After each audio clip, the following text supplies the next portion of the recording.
Hi, I'm Stephanie, and today I'm going to show you the right way to wash your bike so you look as good out on the road as you feel. First, you want to choose cleaning supplies designed to get the various surfaces of the bike clean without damaging the finish or leaving any scratches. We're going to be doing a basic wash, not a bike show-worthy detailing job. So I have bike wash, wheel and tire cleaner, and engine cleaner.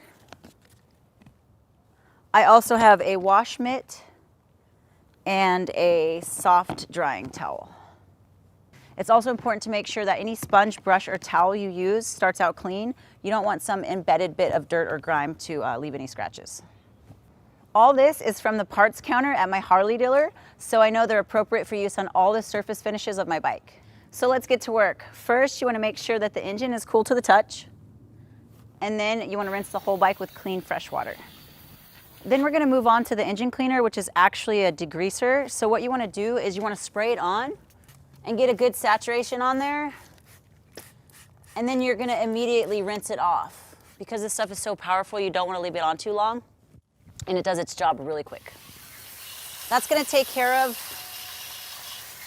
all that dirt that gets baked on when the engine gets hot. Then it's on to the rest of the bike. It's a really nice day out, so I've mixed sun wash cleaner with water in the bucket. It does a really good job of rinsing clean in the heat of the sun without leaving any hard water spots. As an alternative, you can always wash your bike in the shade too. You want to pay special attention to the front of the bike because this is where you're going to acquire a lot of dead bugs.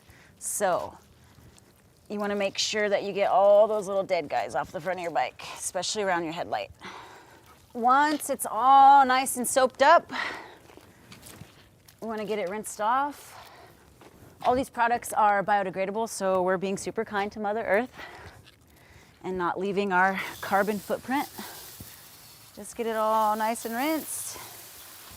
And the final step is drying. If you really want to treat yourself, this Hog Blaster lets you work from the top down using a powerful stream of air for a quick, streak-free drying job that gets the water out of all the hard-to-reach places. Otherwise, you can just get busy with your soft drying towel.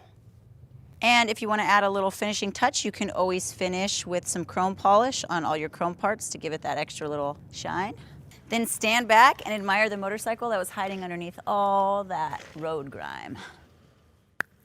2 important tips. You won't see motorcyclists using tire dressings like on cars because you don't want that on your tread, which can potentially make for a very slippery situation. Also, take a short ride right after you wash your bike and try to use your brakes before you need them. This will clear any soap residue off your brake rotors. And as always, enjoy the ride.